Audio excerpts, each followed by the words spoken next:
اعوذ باللہ من الشیطان الرجیم۔ پناہ مانگتا ہوں میں اللہ کی شیطان مردود سے۔ بسم اللہ الرحمن الرحیم۔ اللہ کے نام سے جو بڑا مہربان نہایت رحم فرمانے والا ہے۔ قل انی نہیت ان اعبد الذین تدعون من دون اللہ قل لا اتبع اہواءکم قد ضللت اذا وما انا من المہتدین۔ یعنی اے نبی صلی اللہ علیہ وسلم کہہ دو کہ مجھے منع کیا گیا ہے کہ ان یعنی ہستیوں کی عبادت کروں جن کو تم اللہ کے سوا پکارتے ہو۔ کہہ دو کہ میں تمہاری خواہشات کی پیروی نہیں کروں گا، کیونکہ پھر تو میں بے راہ ہو جاؤں گا اور ہدایت پانے والوں میں نہ رہوں گا۔ حاشیہ نمبر 70۔ اس کے مفہوم کو سمجھنے کے لیے یہ بات ذہن میں رہے کہ اللہ و رسول کے ماننے کے دعوے دار جب راہ راست سے بھٹک جاتے ہیں، اکابر پرستی کا شکار ہو کر فرقوں میں بٹ جاتے ہیں، تو ان کا تعلق اپنے رب کے بجائے اکابر کے بنائے ہوئے سلسلوں اور معبودان باطل سے جڑ جاتا ہے۔ مردوں کو حاجت روا اور مشکل کشا قرار دے کر ان کی بندگی کا مشرکانہ دین ان پر مسلط کر دیا جاتا ہے۔ ایسی گمراہ قوموں کی ہدایت کے لیے اللہ کے رسول آتے رہے اور ان کی یہ ذمہ داری ہوتی تھی کہ وہ لوگوں کو ایک اللہ کی بندگی کرنے اور ہر طرح کے شرک اور طاغوت پرستی سے باز رہنے کی دعوت دیں۔ بحوالہ سورۃ النحل آیت نمبر 36۔ صاف ظاہر ہے کہ وہ جمہوریت کے جھنڈے بلند کرنے اور لوگوں کی خواہش کے مطابق ان کو اپنے گرد جمع کرنے نہیں آئے۔ چنانچہ نبی صلی اللہ علیہ وسلم کو اعلانیہ دعوت کا آغاز کرنے کا حکم ملا کہ پس تم اس چیز کو جس کا تمہیں حکم دیا گیا ہے کھول کر سنا دو اور مشرکوں سے اعراض کرو۔ بحوالہ سورۃ الحجر آیت نمبر 94۔ نبی صلی اللہ علیہ وسلم نے مکے میں اسی طریقے پر دعوت شروع کی۔ کفار مکہ میں کچھ مصلحت پسند تھے جو نبی صلی اللہ علیہ وسلم سے دعوت میں نرمی کا مطالبہ کرتے رہتے تھے، لیکن نبی صلی اللہ علیہ وسلم کو ان کی بات ماننے اور دعوت میں کسی قسم کی مداہنت سے منع کر دیا گیا۔ بحوالہ سورہ یونس آیت نمبر 15، سورۃ القلم آیات نمبر 8 اور 9۔ یہاں رسول صلی اللہ علیہ وسلم کے ذریعے یہ بات کہلوا کر لوگوں کو واضح کر دیا گیا کہ وہ نبی صلی اللہ علیہ وسلم سے اس بات کی توقع ہرگز نہ رکھیں کہ وہ ان کو غیر اللہ کی عبادت سے روکنے کے بجائے ان کے خواہش نفس کی اتباع کرتے ہوئے خود ہی ان کے ساتھ غیر اللہ کی عبادت کریں، ان کے معبودوں کو مدد کے لیے پکاریں، ان کی نظر و نیاز کریں یا ان کے دیگر مشرکانہ کاموں میں شریک ہوں۔ اگر انہوں نے ایسا کیا تو پھر وہ بھی اسی بے راہ روی کا شکار ہو کر رہ جائیں گے جس سے لوگوں کو روکنے آئے ہیں۔ بھلا یہ کیسے ممکن ہے کہ اللہ کا نبی جو لوگوں کو راہ راست پر لانے کا عزم لے کر اٹھا ہو وہ خود ہی کفر و شرک کا مرتکب ہو کر گم گشتہ راہ ہو جائے؟ سورہ یونس آیت نمبر 104 تا 106 میں اسی بات کو پرزور انداز میں کہلوایا گیا۔ یہ بات بھی یاد رہے کہ اللہ کا نبی کبھی لوگوں کی خواہشات کے تابع ہو کر عوامی دھارے میں نہیں بہتا، بلکہ ایک مصلح کی حیثیت سے اس کی ذمہ داری یہ ہوتی ہے کہ وہ اس دھارے کا رخ اللہ کی نصرت سے صحیح سمت کی طرف موڑ دے۔ اللہ تعالیٰ کی طرف سے نبی کو ایسی ہی ہدایات ملتی رہتی ہیں کہ وہ عوامی دباؤ اور مخالفت سے بالا تر ہو کر اپنا مشن جاری رکھے۔ چنانچہ اسی سورہ کی آیت نمبر 116 میں فرمایا کہ اگر تم نے دنیا والوں کی اکثریت کی بات مانی تو وہ تم کو اللہ کے راستے سے ہٹا دیں گے۔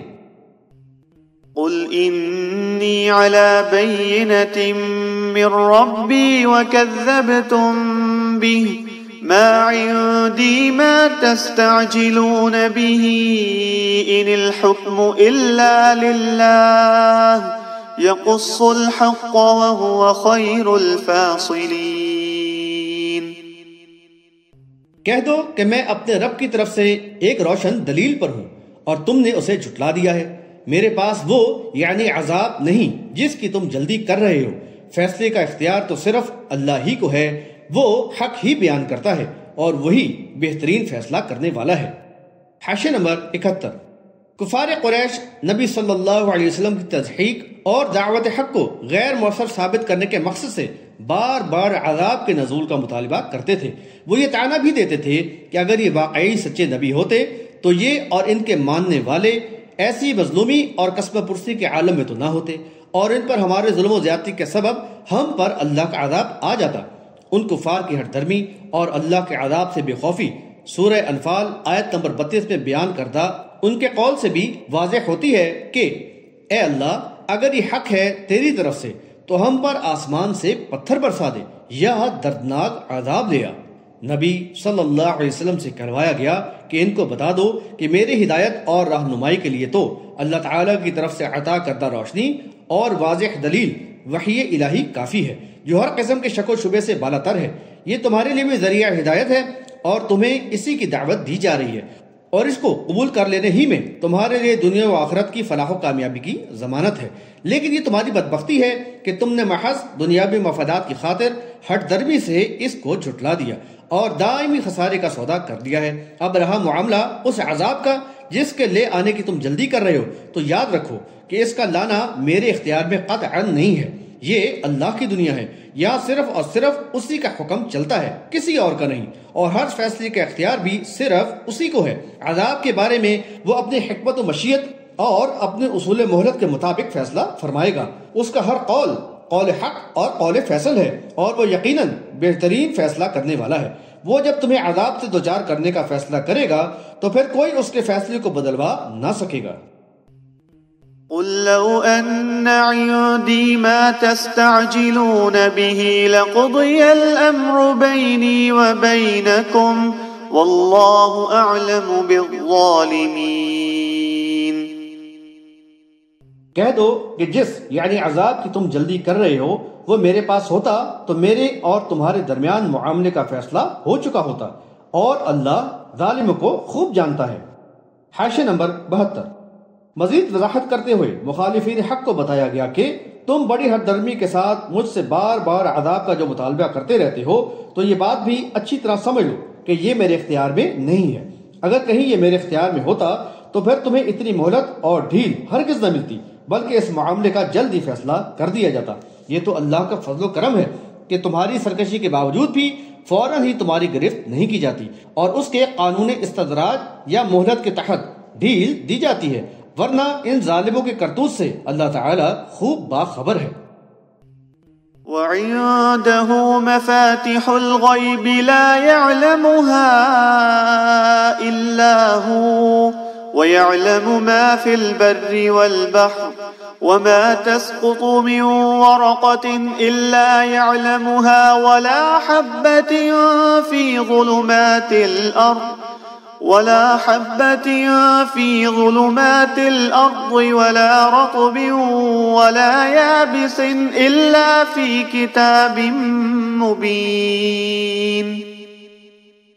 اور غیب کی کنجیاں اس کے پاس ہیں، ان کو اس کے سوا کوئی نہیں جانتا، اور بر و بحر میں جو کچھ بھی ہے وہ اسے جانتا ہے، اور کوئی پتا نہیں گرتا مگر اسے اس کا علم ہوتا ہے، اور زمین کے اندھیروں میں کوئی دانہ ہو یا کوئی تر یا خشک چیز سب ایک کھلی کتاب میں موجود ہے۔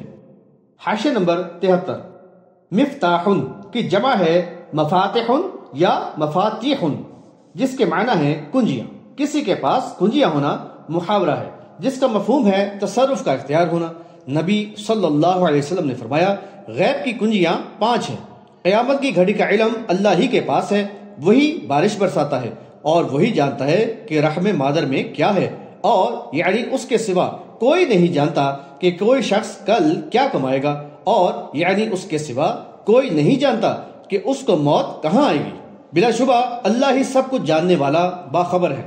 بحوالہ بخاری کتاب التفسیر باب تفسیر سورۃ الانعام۔ یہی بات سورہ لقمان آیت نمبر 34 میں ہے، جہاں بتایا گیا کہ ان 5 چیزوں کا علم صرف اللہ ہی کو ہے اور وہی علیم و خبیر ہے۔ قرآن میں مختلف مقامات پر غیر اللہ کے علم غیب کی مطلقاً نفی کر کے اس باطل عقیدے کا سد بات کر دیا گیا ہے۔ یہاں ضمناً اس بات کی بھی وضاحت کر دی گئی ہے کہ کفار و مشرکین پر کب عذاب واقع ہوگا اس کا تعلق بھی غیوب سے ہے جن کو اللہ کے سوا کوئی نہیں جانتا۔ اسی سورہ کے حاشیہ نمبر 60 میں اس کی مزید تشریح ملے گی۔ حاشیہ نمبر 74۔ اللہ تعالیٰ کائنات کا خالق اور بے شمار مخلوقات کا بھی خالق و رازق اور سب کی ضروریات کا نگراں ہے۔ خواہ وہ سمندر کی گہرائیوں میں رہنے والی ہوں یا بلند و بالا پہاڑوں کی چٹانوں میں یا جنگلات میں بسنے والے چرندے و درندے یا فضاؤں میں اڑنے والے پرندے۔ بھلا یہ کیسے ممکن ہے کہ خالق و پروردگار اپنی مخلوق کے حالات سے ہی لا علم و بے خبر ہو؟ سورہ ملک آیت نمبر 14 میں فرمایا، کیا وہ ہی نہ جانے گا جس نے پیدا کیا ہے، اور وہ تو انتہائی باریک بین اور باخبر ہے۔ حقیقت یہ ہے کہ اس کی بنائی ہوئی کائنات کا کوئی بھی گوشہ ہو، خشکی ہو یا تری، روشنی و تاریکی میں ہونے والا کوئی واقعہ، کسی ذرے کی حرکت یا پتے کا گرنا یا اتھاہ خلاؤں میں اجرام فلکی کی حرکات، یہ سب اللہ کے عزم و مشیت کے ماتحت ہیں اور اس کے علم میں ہیں، اور ایک کھلی کتاب یعنی مراد لوح محفوظ میں درج ہے۔ ازل سے ابد تک کے تمام واقعات، حالات و تغیرات لوح محفوظ میں درج ہیں، اور ان کو آسمانوں اور زمین کی تخلیق سے 50,000 سال پہلے درج کیا گیا، جبکہ اللہ کا عرش پانی پر تھا۔ بحوالہ مسلم کتاب القدر۔ وهو الذي يتوفاكم بالليل ويعلم ما جرحتم بالنهار ثم يبعثكم فيه ليقضى أجل مسمى ثم إليه مرجعكم ثم ينبئكم بما كنتم تعملون۔ اور وہی ہے جو رات کو تمہیں یعنی بصورت نیند وفات دیتا ہے، اور جو کچھ تم نے دن میں کیا ہے اسے وہ جانتا ہے، پھر وہ تمہیں دن میں اٹھا دیتا ہے تاکہ یعنی اس طرح ایک مقررہ مدت پوری کر دی جائے، پھر تم اسی کی طرف لوٹائے جاؤ گے، پھر وہ تمہیں بتائے گا جو کچھ کیا کرتے تھے۔ حاشیہ نمبر 75۔ ہمارے خالق و مالک نے نہ صرف انسان بلکہ تمام مخلوقات کے لیے ایسا نظام بنا دیا ہے جو اس کے وجود کو مقررہ وقت تک کے لیے برقرار اور فعال رکھنے کے لیے ضروری ہے۔ نیند اور بیداری اسی نظام کا حصہ ہیں۔ بیداری میں کسب معاش کے لیے روشن دن بنایا، اور سکون و راحت کے لیے نیند اور تاریک رات بنائی۔ معاش کے لیے دوڑ دھوپ اور دماغی و جسمانی مشقت کے بعد انسانی قوا مضمحل ہو جاتے ہیں، لہذا توانائی بحال کرنے کے لیے رات کا آرام و سکون از بس ضروری ہوتا ہے۔ انسان جب سو کر اٹھتا ہے تو تر و تازہ اور چاق و چوبند ہو کر پھر دن بھر کام کرنے کے لیے مستعد ہو جاتا ہے۔ سورہ نبأ آیت نمبر 9 تا 11 میں دن و رات کے ان فوائد کا ذکر ہے۔ یہ بات قابل غور ہے کہ قبض روح کے لحاظ سے نیند موت کی مانند ہے، لیکن فرق یہ ہے کہ نیند میں تو انسان کے حواس شعور عارضی طور پر ایک حد تک ہی غیر فعال ہوتے ہیں، پھر نیند سے بیدار ہو کر وہ اسی طرح اٹھ کھڑا ہوتا ہے جیسا کہ پہلے تھا، لیکن موت میں یہ کلیتاً معطل ہو جاتے ہیں، اور یہ اٹھنا بعد الموت کی طرح ہے۔ اس طرح نیند میں جسم سے روح کا قبض ہونا اور بیداری میں جسم میں واپس ہونا موت اور بعد الموت کا نمونہ اور اس کی قوی دلیل ہے۔